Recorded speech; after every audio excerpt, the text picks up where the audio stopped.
नमस्कार, मैं हूं जास्मिन शर्मा और आप मेरे साथ देख रहे हैं न्यूज 18 अपडेट।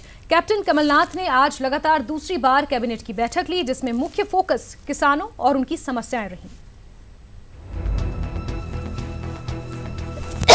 कैप्टन कमलनाथ अपने सिपासलारों के साथ लगातार बैठक ले रहे हैं।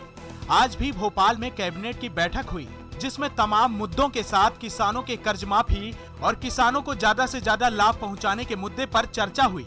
कुछ मंत्रियों का सुझाव था कि शपथ ग्रहण की तारीख तक का कर्ज माफ किया जाना चाहिए। 5 जनवरी को कैबिनेट की अगली बैठक होगी, जिसमें कर्ज माफी का प्रस्ताव रखा जाएगा, जिसके बाद इसे विधानसभा में पेश किया जाएगा। 5 जनवरी को कैबिनेट की अगली बैठक में कर्ज माफी का प्रस्ताव रखा जाएगा। आज तो कर्ज माफी की बात थी, जो हम लोगों ने जो किसानों को वचन दिया था कि भाई आपके हम 2-2 लाख रुपए तक के कर्ज माफ करेंगे, तो उसकी समय सीमा के बारे में कि ये कौन से समय सीमा तक ज्यादा किसान कवर हो रहे हैं और अधिकतम राशि उनकी माफ हो रही है, उससे संबंधित आज बैठक थी, उस पर चर्चा हुई है। आज ऋण माफी के ऊपर कैबिनेट की बैठक थी और उसमें उन्हीं सब बिंदुओं पर जो वचन पत्र में थे, किसानों को किस तरह से लाभ दिलाया जा सकता है और उसमें सरकार का कितना पैसा लगेगा, कैसे क्या उसकी रिकवरी होगी, सारी बिंदुओं पर चर्चा हुई। उसमें और क्या सुझाव हो सकते हैं और ताकि किसानों को किसी प्रकार का दिक्कत ना जाए और वचन पत्र का पूरा पालन भी हो जाए। बैठक में सीएम कमलनाथ ने कहा कि किसानों को ज्यादा से ज्यादा लाभ दिया जाए। सभी मंत्रियों से कि आपके क्या सुझाव हैं, इस कर्ज माफी को हम कितना अच्छे से अच्छा कर सकते हैं ताकि मध्य प्रदेश में कोई भी किसान जो कर्जधारी वो छूटे नहीं, सभी को उसका लाभ मिले। कृषि को लेकर बातचीत हुई। मुख्य रूप से जो कर्ज माफी का जो वचन पत्र में हमारा उल्लेख है, उसको क्रियान्वित करने में और क्या संदेश हमें जनता में देना है, ये बात आज मुख्यमंत्री जी के साथ हुई है और आने वाले समय में जो फाइनल ड्राफ्ट है वो आगे आएगा। पर अभी एक विस्तृत चर्चा, विस्तृत सुझाव मुख्यमंत्री जी ने सारे मंत्रिमंडल के लिए। एक तरफ कर्ज और खाद्य संकट से जूझ रहे किसान, तो दूसरी तरफ सरकार की पूरी कोशिश कि किसानों को हर योजना का लाभ भरपूर मिल सके। इरादे नेक हैं, बस क्रियान्वयन ठीक ढंग से हो जाए तो किसानों के चेहरे जरूर खिल जाएंगे। मकरंद काले, न्यूज 18 भोपाल। कैबिनेट की बैठक में मंत्रियों की लेट लतीफी पर सीएम के सख्त तेवर के बाद मंत्रियों ने एहतियात बरतना शुरू कर दिया है। एक खास रिपोर्ट देखिए।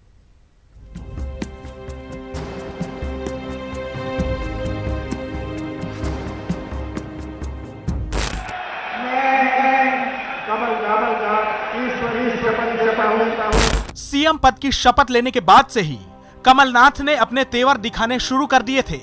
एक के बाद एक फैसला लिया, साथ ही वचन पत्र में किए गए वादों को पूरा करने के लिए कदम उठाने शुरू कर दिए। सीएम ने अधिकारियों को नसीहत के साथ साथ चेतावनी भी दी, काम तय समय में पूरा हो, साथ ही किसी गरीब की शिकायत न पहुंचे। इस लिहाज से भी सीएम ने अधिकारियों को समझा दिया। अब बारी मंत्रियों की थी। सूत्रों की माने तो कैबिनेट की बैठक में सीएम ने साफ कर दिया कि बैठक के लिए लेट लतीफी नहीं चलेगी। कैबिनेट की बैठक में कहा यह जा रहा है कि 2 मंत्री देर से पहुंचे थे। सीएम ने इस पर नाराजगी जाहिर की और 5 मिनट की देरी भी बर्दाश्त नहीं किए जाने की बात कही। सीएम ने अपने सख्त तेवर से स्पेशल 28 को संदेश दिया। संदेश काम में कोताही न बरतने को लेकर है। यकीन न हो तो कमलनाथ के मंत्री गोविंद सिंह की जुबानी सुनिए। मीटिंग में अलाउ नहीं करते, कमलनाथ जी साफ कह दिया तो 5 मिनट भी लेट वो अंदर नहीं आएगा। मीटिंग के लिए जा रहे गोविंद सिंह ने साफ कहा कि सीएम 5 मिनट की देरी पर एंट्री बैन कर देते हैं। सीएम की कार्यशैली मंत्रियों और अधिकारियों के लिए किसी सबक से कम नहीं। ऐसे में उम्मीद यही की जाएगी कि सूबे के विकास का जो दावा कांग्रेस ने किया है, उसे तय समय पर पूरा भी करे।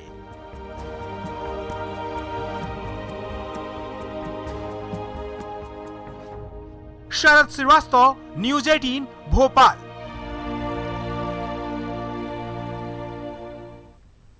प्रदेश में मंत्रियों के विभागों का बंटवारे को लेकर अटकलों का दौर जारी है, लेकिन अब तक मंत्रियों को बंटवारा नहीं हो पाया है। एक खास रिपोर्ट देखिए।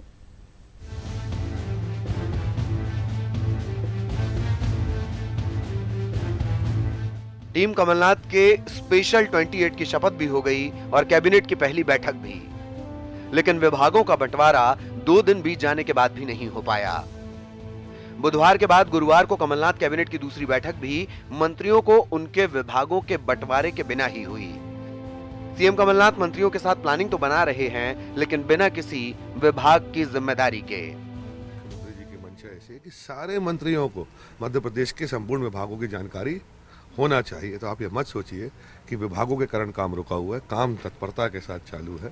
सारे मंत्रीगणों को जो निर्देश दिए हैं, बहुत सारी ऐसी बातें हैं जो प्लानिंग के तहत आती हैं, काम के तहत आती हैं, जो सार्वजनिक रूप से चर्चा जब तक कार्य रूप में ना बदल जाए करना भी नहीं चाहिए। मंत्रियों के बीच विभागों के बंटवारे न हो पाने की असल वजह मलाईदार विभागों को लेकर चल रही अंदरूनी खींचतान बताई जा रही है। बताया जा रहा है कि ज्योतिरादित्य सिंधिया और दिग्विजय सिंह के बीच विभागों के बंटवारे पर एक राय नहीं बन पा रही। दोनों अपने चहेतों को मलाईदार महकमा दिलाने की फिराक में हैं। इसी बीच खबर आ रही है कि विभागों का बंटवारा दिल्ली दरबार पर छोड़ दिया गया है। साथ ही कई मंत्रियों ने अपने पसंदीदा विभागों का दावा भी ठोक दिया है। ये कमलनाथ जी हमारे नेता हैं और मुख्यमंत्री जी हैं, इसका जवाब उनसे आप लीजिए, वो दे सकते हैं। अच्छा, ये बात सामने उत्तर देने के लिए सक्षम नहीं। सर, ये बात सामने आ रही है कि आप लोगों से उन्होंने पूछा है पसंद के बारे में? नहीं, मैं ऐसी कोई जानकारी मेरे को नहीं है। आपकी कोई पसंद? सर, कोई पसंद नहीं, जो पार्टी का आदेश वो पालन होगा। इधर मंत्री जी अपने विभाग के इंतजार में हैं, उधर विपक्ष को सवाल उठाने का मौका मिल गया। बावजूद इसके कैप्टन कमलनाथ बैठकों में कोई कोताही नहीं बरत रहे। अब देखना यह है कि आखिर मंत्रियों को विभाग के अधिकारियों के साथ बैठकें करने का मौका कब मिलता है। सोनिया राणा के साथ शरद श्रीवास्तव, न्यूज़ 18 भोपाल। कमलनाथ मंत्रिमंडल में विभागों के बंटवारे पर जारी सस्पेंस को दिग्विजय सिंह ने खत्म किया है। न्यूज़ 18 के साथ खास बातचीत में दिग्विजय सिंह ने कहा कि आज शाम तक मंत्रियों के विभागों का बंटवारा हो जाएगा। दिग्विजय सिंह ने कांग्रेस नेताओं में नाराजगी को लेकर कहा कि कांग्रेस में सब कंट्रोल में है, नाराज नेताओं से खुद उनकी बात हुई है। दिग्विजय सिंह की माने तो नाराजगी बीजेपी नेताओं में ज्यादा है और बीजेपी के नाराज नेता उनके संपर्क में है। कमलनाथ मंत्रिमंडल तय होने के बाद अब विभागों के बंटवारे की बारी है। हमारे साथ इस वक्त बात करने के लिए पूर्व मुख्यमंत्री दिग्विजय सिंह जी हैं। सर, विभागों के बंटवारे में देरी हो रही है, क्या वजह लगती है, क्यों हो रही है? कोई देरी नहीं है। परसों तो ओथ हुई है। ओथ होने के बाद स्वाभाविक है कि इस पर मंथन होता है, सभी से चर्चा होती है। चर्चा होने के बाद आज निर्णय हो जाएगा। आपको लगता है सर आज फाइनल? हाँ, निश्चित तौर पर। सर, ये बात भी सामने आ रही है कि आप कुछ विभाग कुछ अपने पसंदीदा चेहरे हैं उनको दिलवाना, ऐसी कोई बातों में सच्चाई है? बिल्कुल सच्चाई नहीं है। मेरी तो चर्चा भी नहीं हुई इस मामले में। सर, कुछ कांग्रेस में के अंदर नाराजगी सामने आ रही है। सर, एदल सिंह कंसाना को समर्थक है, उन्होंने इस्तीफा दे दिया। हर मंत्रिमंडल में जब गठन होता है, विशेषकर जबकि सूची उसमें लिमिट हो गया है 15% का, उसमें नाराजगी होना स्वाभाविक है। लेकिन मेरी एदल सिंह जी से कल बात हो गई है, सब कंट्रोल में। ये नाराजगी की जो सुर है वो किसी तरीके से कुछ नहीं है। अखिलेश यादव, भाजपा के लोगों में ज्यादा नाराजगी है, वो भी हमसे कांटेक्ट कर रहे हैं। अखिलेश यादव जी ने भी सर कहा है कि अच्छा किया रास्ता साफ। ऐसा कुछ नहीं है। अखिलेश जी अगर कहते तो कोई दिक्कत ही नहीं थी। अखिलेश जी की कौन बात नहीं मानता है। उन्होंने कहा कि हमारे एकमात्र विधायक को उन्होंने मंत्री। हाँ, तो अगर उनकी तरफ से प्रस्ताव आता तो कमलनाथ जी तो बहुत उनकी इज्जत करते हैं। आपको लगता है सर महागठबंधन पर किसी तरीके का कोई असर? कोई असर नहीं पड़ेगा। तो यह है दिग्विजय सिंह जिनका साफ तौर पर कहना है कि भले ही जो नाराजगी की बातें हैं वो उन्होंने उनको शांत करने की कोशिश की है और जहां तक बात मंत्रियों के विभागों के बंटवारे की है तो आज स्थिति साफ हो जाएगी। कैमरामैन अफजल के साथ शरद श्रीवास्तव, न्यूज़ 18 भोपाल। और बात एक अहम खबर की करते हैं, रायपुर से मिल रही है। छत्तीसगढ़ में मंत्रियों के विभागों का बंटवारा हो चुका है। टीएस सिंहदेव को पंचायत एवं ग्रामीण विकास मंत्रालय सौंपा गया है। सीएम भूपेश बघेल के पास सामान्य प्रशासन, वित्त, ऊर्जा, खनिज कर, जनसंपर्क, इलेक्ट्रॉनिकी एवं सूचना प्रौद्योगिकी विभाग है एवं अन्य विभाग जो किसी मंत्री को आवंटित ना हो वो खुद भूपेश बघेल संभालेंगे। वहीं ताम्रध्वज साहू को गृह, जेल, लोक निर्माण, धर्मस्व, पर्यटन एवं संस्कृति विभाग सौंपा गया है। रविंद्र चौबे को संसदीय कार्य, विधि एवं विधायी कार्य, कृषि एवं जैव औद्योगिकी, पशुपालन, मछली पालन, जल संसाधन एवं आयकट विभाग सौंपा गया है। वहीं मोहम्मद अकबर को परिवहन, आवास एवं पर्यावरण, वन, खाद्य एवं नागरिक आपूर्ति और उपभोक्ता संरक्षण विभाग सौंपा गया है। उमेश पटेल की बात करें, एक युवा चेहरा है। उच्च शिक्षा, तकनीकी शिक्षा, कौशल विकास एवं जनशक्ति नियोजन विभाग उन्हें सौंपा गया है। साथ ही विज्ञान एवं प्रौद्योगिकी, खेल एवं युवा कल्याण विभाग भी उनके हिस्से में आया है। जयसिंह अग्रवाल राजस्व, आपदा प्रबंधन, पुनर्वास, पंजीयन एवं स्टाम्प विभाग उनके पास है। अनिला भेड़िया को महिला एवं बाल विकास, समाज कल्याण विभाग सौंपा गया है। वहीं शिव डहरिया नगरीय प्रशासन और विकास एवं श्रम मंत्री बनाए गए हैं। गुरु रुद्र कुमार लोक स्वास्थ्य, यांत्रिकी एवं ग्रामोद्योग विभाग उनके पास है। प्रेमसाय सिंह के पास स्कूल शिक्षा, अनुसूचित जाति, जनजाति, अन्य पिछड़ा वर्ग एवं अल्पसंख्यक कल्याण और सहकारिता विभाग प्रेमसाय सिंह को सौंपा गया है। कवासी लखमा की बात करें, उनके पास वाणिज्य कर, आबकारी और उद्योग विभाग आया है।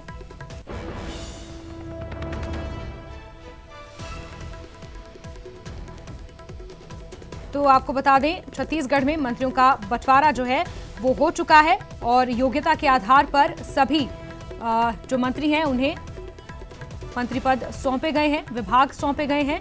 आपको बता दें, टीएस सिंहदेव को पंचायत एवं ग्रामीण विकास मंत्रालय मिला है। हालांकि उन्होंने वित्त मंत्रालय के लिए अपनी रुचि जाहिर की थी, लेकिन उन्हें पंचायत एवं ग्रामीण विकास सौंपा गया है और सीएम भूपेश बघेल अपने पास ये विभाग जो है वो रखेंगे।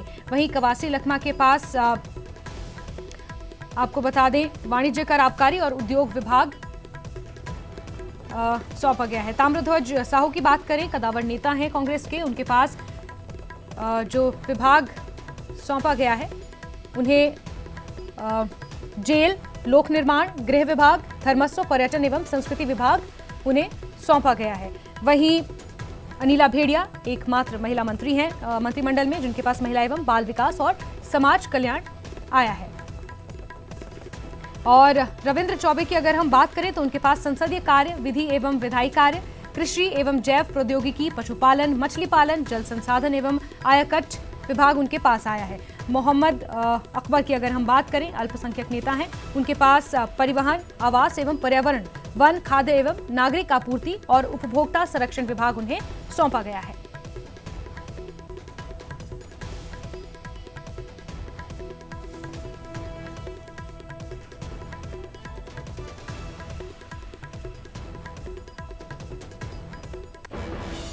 भूपेश सरकार ने किसानों से किया कर्ज माफी का वादा 10 दिन में पूरा कर दिखाया है। आज से किसानों के बैंक खाते में कर्ज माफी का पैसा जमा होने लगा है और किसानों के मोबाइल पर मैसेज भी आने लगे हैं। अभी तक धमतरी, मुंगेली और कवर्धा के किसानों के खाते में पैसा जमा होने की खबर आई है। इतना ही नहीं, जिन किसानों ने अपने खाते में कर्ज का पैसा जमा कर दिया था उनके पैसे वापस होंगे और उनके खाते में कुल कर्ज का पैसा ट्रांसफर हो जाएगा। मुख्यमंत्री ने बताया कि 1276 सहकारी समितियों के 3,57,000 किसानों से वसूली गई रकम भी खाते में ट्रांसफर की जा रही है। आज 1248 करोड़ रुपए की रकम किसानों के खाते में ट्रांसफर की गई। राहुल जी की घोषणा के अनुसार आज 10 दिन पूरे हो रहे हैं और जितने भी लिंकिंग में जिन किसानों के धान वसूली किया गया था, जिसके ऋण को खाते में समायोजित किया गया था, वो वेरीफाई हो चुके थे और ऐसे किसान 3,57,000 जिसके ऋण 1248 करोड़, वो सारे आज 1248 करोड़ राशि है, वो 3,57,000 किसानों के खाते में आज पहुंच जाएंगे। मैं उन सब किसानों को बधाई देता हूं और राहुल जी के प्रति आभार भी व्यक्त करता हूं कि उन्होंने जो घोषणा की थी उसकी शुरुआत आज से शुरू हो गई। अब निरंतर ये कार्य चलेगा। उधर धमतरी में आज कर्ज माफी के तहत आज उन किसानों के खाते में पैसा ट्रांसफर हुआ जिनसे कर्ज की वसूली की गई थी। आज यहां के किसानों के खाते में 83 करोड़ 59,43,000 रुपए जमा किए गए। धमतरी में कुल 54,210 किसानों पर 156 करोड़ 5 लाख रुपए का कर्ज है और उनमें से जो 83 करोड़ रुपए वसूले गए थे, आज किसानों के खाते में वो रकम डाल दी गई है। इसके बाद अब सरकार कर्ज की बाकी रकम किसानों के खाते में ट्रांसफर करेगी।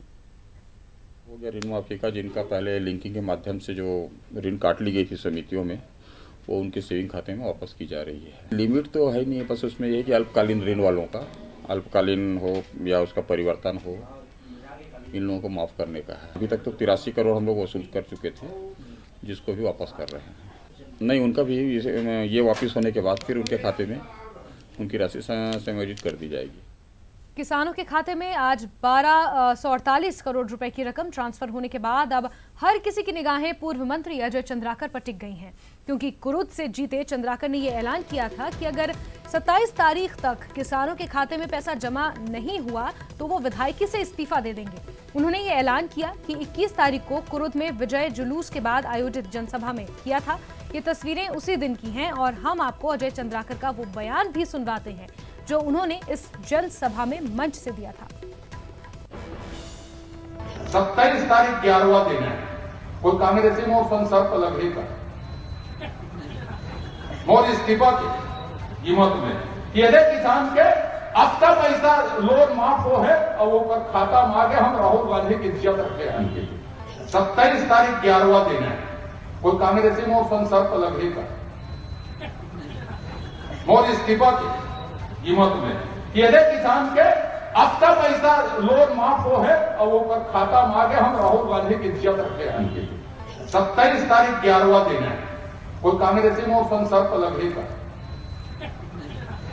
मोर इस्तीफा की कीमत में यदि किसान के अब तक पैसा लोन माफ हो है और वो पर खाता मांगे हम राहुल गांधी की इज्जत रखे हैं। गुना में आक्रोशित भीड़ ने एक नाबालिग पर साइकिल चोरी का आरोप लगाकर उसकी जमकर पिटाई कर दी। आरोपी पारदी समुदाय का है और वो बच्चे से साइकिल छीनकर भाग रहा था, लेकिन स्थानीय लोगों ने उसे पकड़ लिया और बेल्ट और चप्पलों से जमकर पीटा और बाद में उसे पुलिस के हवाले कर दिया।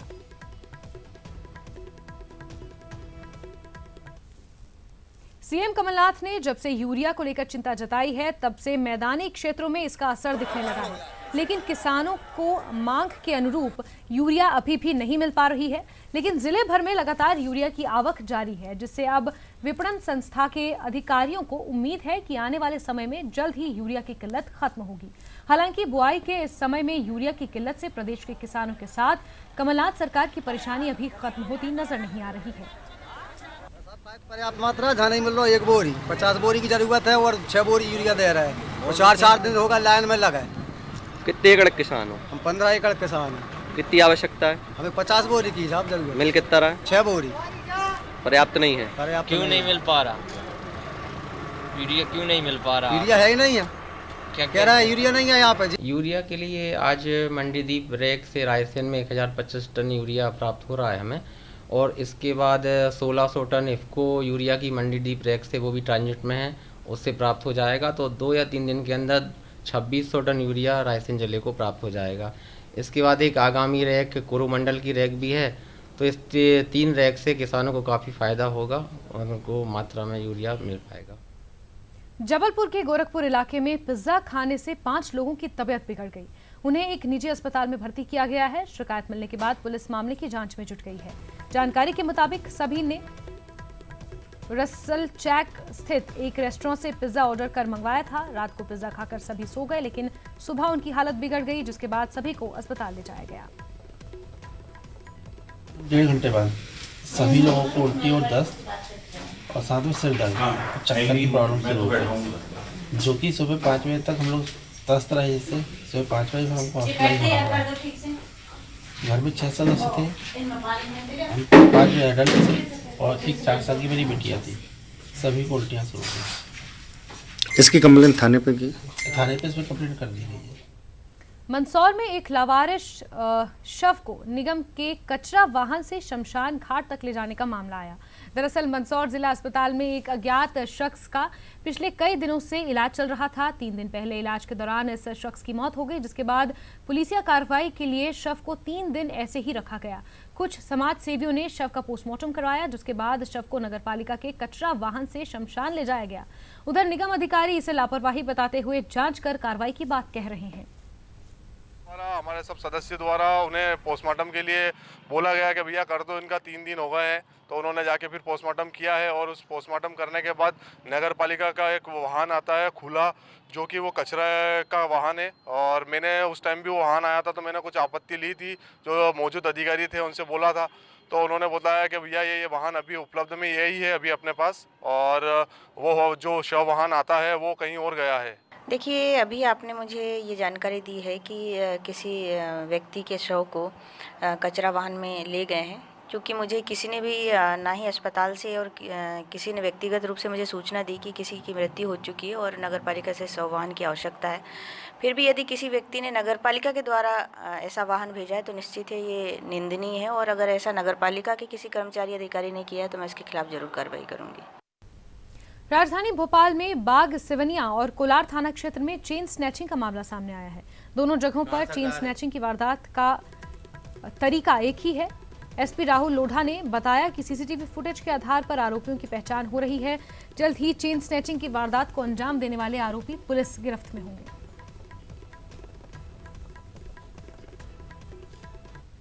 इंदौर में एम्बुलेंस के एक ड्राइवर की सड़क दुर्घटना में मौत हो गई, जिसके बाद परिजनों ने मुआवजे के लिए जमकर हंगामा किया। दरअसल मृतक अनीस के परिजन 108 एम्बुलेंस के जिम्मेदारों से मुआवजे के तौर पर 1 लाख की मांग कर रहे थे, लेकिन जिम्मेदार 50,000 रुपए देने की बात कह रहे थे। हालांकि पुलिस मौके पर पहुंच गई, इससे कोई बड़ा विवाद नहीं हुआ। डिमांड कर रहा हूँ भाई कि उसकी घर में एक अकेली था वो बंदा, 4 उसके मम्मी पापा हैं, भाई बहन है, उनकी मैसेज है। अभी 1 साल हुआ उसको मैरिज को और अभी 1.25 महीने का उसका बच्चा है, तो उसके लिए कंपनी कुछ करे। बस समझौता, बस कुछ लिखित नहीं दे रहे हैं, कुछ बोल रहे हैं, मौखिक बोल रहे हैं, कुछ कर ही नहीं रहे हैं। अभी आपने 1 लाख रुपए की शुरुआत में मांग की थी। हाँ, तो वो आए हैं वहाँ से, भोपाल से आए, वो 50,000 रुपया दे रहे हैं अभी। और आपकी डिमांड क्या है? तो 1 लाख रुपए की डिमांड है अभी प्रेजेंट में, और हमको लेटर पैड पे लिख के चाहिए कि भाई उसका भी पैसा कटता था इंश्योरेंस का, उसके पेमेंट में से, तो वो उसका तो पैसा उसी का है जो कटा हुआ है। भोपाल स्मार्ट सिटी ने सड़कों पर साफ सफाई करने के लिए 40 करोड़ की राशि खर्च कर इटली से 3 मशीनें मंगवाई हैं। भोपाल की सड़कों पर ये स्वीप मशीन 5 सालों तक साफ सफाई करती दिखाई देंगी। ये मशीनें एक दिन में 200 किलोमीटर लेन तक को साफ करेंगी। कैसे काम करती हैं ये मशीनें, बता रही हैं हमारी संवाददाता पूजा माथुर। स्वच्छता सर्वेक्षण 2018 में भोपाल दूसरे नंबर पर था, लेकिन 2019 में पहले नंबर पर लाने के लिए भोपाल शहर में तैयारियां तेज हो गई हैं और स्मार्ट सिटी की ओर से 3 मशीनें इटली से बुलाई गई हैं, जो स्वच्छता सर्वेक्षण के लिए भोपाल की सड़कों को साफ करती हुई नजर आएंगी। आपको बता दें कि ये मशीनें विदेशी हैं, इटली से आई हैं और हर रोज 200 किलोमीटर लेन को ये मशीनें साफ करेंगी। स्मार्ट सिटी 5 साल तक ये सुविधा इन मशीनों से लेने वाली है और आज डेमो के तौर पर ये मशीनें भोपाल की सड़कों को साफ करती हुई नजर आ रही हैं। खास बात इन मशीनों की ये है कि पानी निकलता है इन मशीनों से, ब्रश लगे हुए हैं जो सड़कों को साफ करते हैं। सड़कों के कोने में जो डिवाइडर होती है उनकी धूल को साफ करते हैं, जिससे धूल नहीं उड़ती है, जिससे जो हवा प्रदूषण होता है वो भी रुक जाता है।